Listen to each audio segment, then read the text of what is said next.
Oh, brilliant Spark, how are you today? I want us to take a moment and just pause in silence for all of you who have lost loved ones as the result of COVID-19. Friends, family, individuals who are just gone. So let's just pause for a moment. Thank you so much. Today, I want to invite us to fortify our future. And one of the words that's really impacted me over the last few weeks is the word fortitude. Fortitude, when you look in the Webster's dictionary that has been around since 1828, it says fortitude is the strength of mind that a person experiences when they go through adversity, but they have courage. The word fortitude comes from the Latin word fortis, and the etymology of the word fortitude is fortify. So when you choose to fortify the future, this is the Simon T. Bailey definition, is you have intentional action to move. Intentional action that says can do, must do, will do.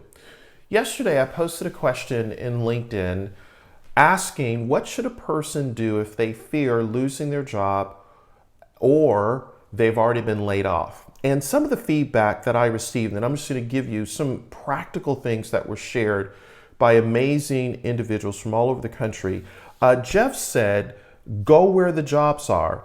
And those jobs are now food stores, supply chain distributors, like Amazon and UPS. And he also encouraged folks to work on your personal branding, update your resume, your cover letter, so that you are more in a powerful position to pivot when the dust settles. Thank you so much, Jeff, for that feedback.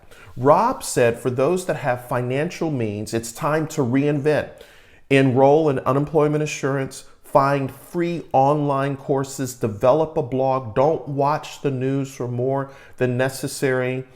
He said, meaning if you or your spouse partner allow the news to consume your every thought, you'll find it harder to get focused on what's next. Thank you, Rob, for that. Bob, my friend who works in a Christian mental health services organization, Pine Rest, he says, network, stay connected, enhance your skills, learn. And he said, sharpen your brand. Remember, a brand is an emotion, a connection, a perception, a moment, and a memory. So how do you sharpen your brand? By looking at your resume, looking at your portfolio of skills. David Richmond in the UK, a wonderful gentleman, says, stay positive and look at the opportunities the situation presents. Then David said this, take time to understand yourself. Think about your connections and let people know that you are available and what you would like to do. And then he said this that I thought was so good. Be energetic and bring that energy to your discussions. When you connect with people, do they feel the fire in your belly? Do they see the light in your eyes? Even if you're talking to them virtually, do they feel that you are there in the moment? Thank you, David, so much for that. Greg, my good friend, who is a master negotiator, he said, some people suggest just hunker down. He says, don't be frivolous, attempt to negotiate to get lower prices or deferments on goods and services. So call your credit card company, call your mortgage company. Don't wait, do it now. And then Karen said, reinvent and create the dream you have always wanted to live. Why wait? So here's the deal. There will never be a perfect time to become the person you might have been.